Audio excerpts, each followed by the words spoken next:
Chasca, Flower Feather Clan. Any disputes you need me to end for you? Depending on the situation, it could cost you a little dignity, a few drinks, or potentially a round of ammo.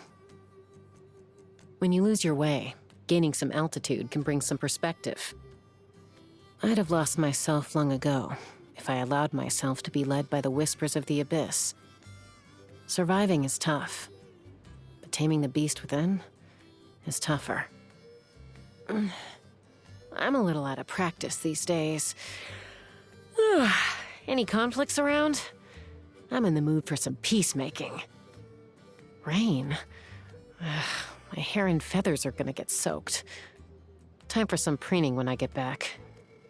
Huh? We're really gonna go flying in this weather? You think you can outrun a lightning strike? There's prey upwind from us. Be ready to pounce. The wind's perfect. Full speed ahead. The early Kukasaur gets the worm. So I made some breakfast. Any plans for the day can wait until we got some food in us. Afternoon. The sun shines strongest at this hour. Good time to take a break. Any plans for dinner? If not, let's eat in the tribe. They always bring out the best food and drink for champions. Turning in for the night? I've been flying all day, so I should also do some gun care.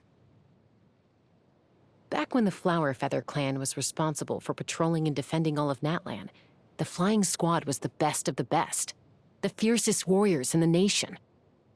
To this day, the pride felt by many Kukasaur riders borders on arrogance.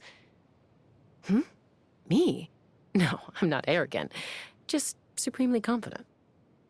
When they first brought me back to the tribe, I didn't fit in at all. I felt so out of place, like an alien who suddenly got dropped into a human world. But Koichi and our parents, accepted me for who I was. I'm eternally grateful that I met them.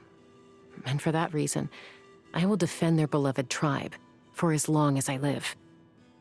With your skills, I doubt anyone in Natlan would dare start something with you. But there are exceptions to every rule. So if you ever find yourself in a situation you can't brute force your way out of, be sure to come to me. I'll straighten things out. Thank you so much for helping with the Koya situation. I honestly don't know how things would have gone down without you there. She's nowhere near as hostile towards humans anymore, but it'll still take her some time to get used to them. Old habits die hard. Chime, on the other hand, loves hanging out with the tribe. She gets along really well with Yatlan and the other kids. Watching them play together, it sometimes reminds me of me and Koya when we were little. Anyway, now Mom's the one being difficult. I don't know what's gotten into her recently. She keeps nagging me to build a nest of my own like Koya. And she's all, maybe it's time to expand your family even further. Where is all this coming from? What are you smiling about? This vision played a major part in my fight against the Abyss. If it hadn't shown up when it did, I don't know who I would be today. People often find it embarrassing to open up about their childhood mistakes. Why is that? Whether you're a human or a Kukasaur, you can only grow by learning from your past mistakes. That's why I'm not shy about my history of mindlessly lashing out as a kid. Nowadays, I never draw my gun without thinking it through first. Even if just for a couple seconds. Or maybe half a second. Natlan has a lot of very tall trees. You get great visibility from up top, and they're good places to launch off. You want to try? Don't worry. I'll catch you if you fall. Every Kukasaur falls from its nest before it learns to fly. Kachina didn't magically become a champion overnight. Her victory was a result of consistent, tireless effort over a very long time. She's an outstanding warrior who deserves all the honor and respect she can get. Ualani says we got into a fight as kids over some toy we both wanted, but I don't remember any of that. I wonder if it's because I got into so many fights that I just lost track of them all. I also wonder if it was actually her surfboard I was after, rather than a toy. I'll bet I just wanted the ability to go hunting on water. Whatever it was, I doubt our feud lasted more than a day. It never does with Mualani. She might come across as low energy, but make no mistake, she's one of the most diligent people you'll ever meet. When I asked her to build my gun for me, I barely put any thought into it. Just gave her a general idea of what I wanted and left it with her. Then when she started working on it in earnest, she spent an entire day questioning me. What would a typical day's flying look like? How often I was expecting to use it, and so on. And by the end of the day, there were abandoned design schemes all over the floor. I was so exhausted that I fell asleep even before she did. Then she wrote a whole maintenance guide, which she forced me to learn by heart so I wouldn't come bugging her with issues every day. Well, that's what she said. But I suspect her real reason was that she wanted to make sure I'd look after myself and fly safe. Some people compare me to the Pyro Archon because of my track record on the pilgrimage. It's a meaningless comparison. If the pilgrimage was a tree, and I was a vulture on the highest branch, then the Pyro Archon would be the sun in the sky. The stronger you get, the more you appreciate the sheer size of the gulf between you and her. I just won a few championships. She's the champion of an entire era. But at least being on top with a clear view of the sky means I can see exactly how high I want to fly from here. When I first saw Hao, I thought, oh, Kaniche has a Saurian he treats like family too. Blissfully unaware of how far off the mark I was. Their relationship is truly one of a kind. Although I will say, Hao's mastery of the human language makes me pretty envious. I wish Mom could talk like that too, so we could do away with the whole body language-based guesswork game. My dad told me that when I was little, they gathered all of the most learned elders in Natlan and asked them to come up with a plan for managing my abyss condition. They all disagreed on the best approach, and it turned into a drawn-out debate. At some point, Seat Lolly quietly left the room, and they were all too busy arguing to notice. When she got back, she put some food and wine down in front of her, ignored everyone, and just started eating. The table suddenly went very quiet. Just by looking at her, you'd never know how much seniority and experience she has. Koichi and my dad have discussed medicine with him countless times. So after I got back from the airborne workshop, the first thing I did was take Koya to get checked out by him. But he seemed so dismissive. He took one glance, said, "It's nothing serious, Cusco can handle it," and then immediately left to deal with another patient. He was right, of course. I was just worrying too much. I've always felt that training oneself and training others are two very different skill sets. Very few people have them both, but Iansan has them in spades. I, for one, am not very good at teaching other people. Whenever I'm trying to demonstrate something to the flying squad, I spend forever trying to explain some basic, boring detail that seems intuitive to me, only to have everyone ask, "What's intuitive about that?" If only Iansan could tutor them, I bet we'd have twice as many candidates pass the flying trials each year. Shame that our training program doesn't include flying.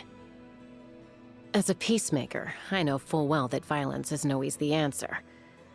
But in many cases, having the capacity for violence makes people much more willing to listen to reason.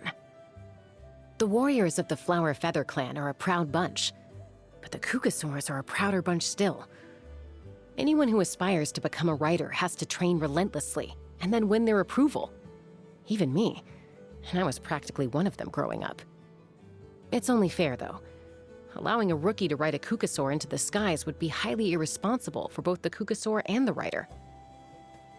Sometimes, after failing the flying trials countless times and never winning the Kukasaur's approval, people lose all their motivation and decide to call it quits. In the Flower Feather clan, we call those people the wingless. But generally, only the most outstanding warriors even attempt the flying trials in the first place. Their fighting spirit may have faded out, but it will one day burn again. And until that day comes, We will quietly watch over them, just as the Kukasaurs watch over their unfledged young. I was never able to enjoy a proper, happy childhood. But when I was on the brink of death, Mama Bird gave me a new life. And when I was lost and directionless, Koichi gave me something to believe in. Behind me, I have my Saurian family, my human family, and every other creature in the family we call Natlan. So I will not be defeated. Not by the abyss, and not by life's hardships. Watch me. I will transcend it all. Koichi hoped I'd become a hero. So, I can't give up. I have to stay strong, for her sake. But when the relic exploded and Koya dove in front of me, the same fear of losing my sister came flooding back again.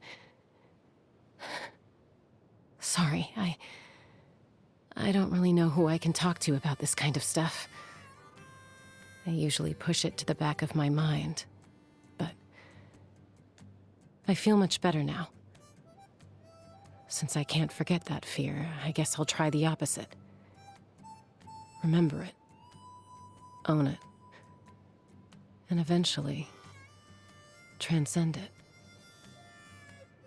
Starting fights is more trouble than it's worth. Gets you into too much trouble. Now ending fights, on the other hand, much more acceptable. This is why I love being a peacemaker.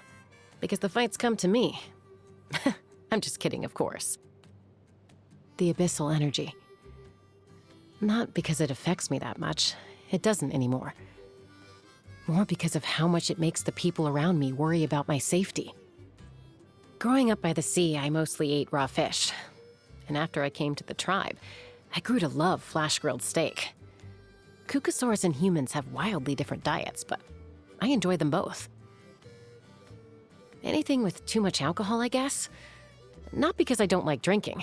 I just need to watch my intake very carefully before a flight. But you get some food where the scent of the alcohol is masked by other flavors. Looks tasty, smells delicious. So you take a bite and then... Uh-oh, it's a trap. I'm telling you, this dish plus a nice wine would increase the chances of mediation success by 30%. There's nothing quite like some good food and wine to put people in a good mood. This is, pretty good. Thanks.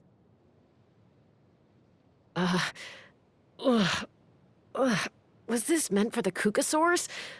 Sorry, this isn't the kind of thing that they go for. Here, take this gun. It's loaded with 6 rounds, including an extra special one. Find an open space and try it out. Or better yet, fly up into the sky and do it there.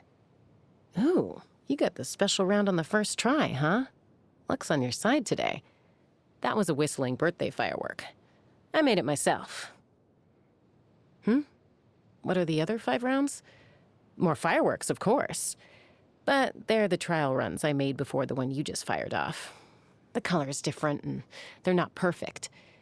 Next year I'll do my best to make a full 6 top-quality rounds for you. Huh. Is that a new bullet in the chamber? Need me to mediate anything? Tribal trouble? Or an all-out war, maybe? There's an urge to fight that runs in my veins. But now, I know how to put it to good use. Kindness should always be repaid, and merit rewarded. This is one universal principle that holds true for both the Kukasaur and the human worlds. From this day forth, no matter where you go, my wings and my guns will always be at your service.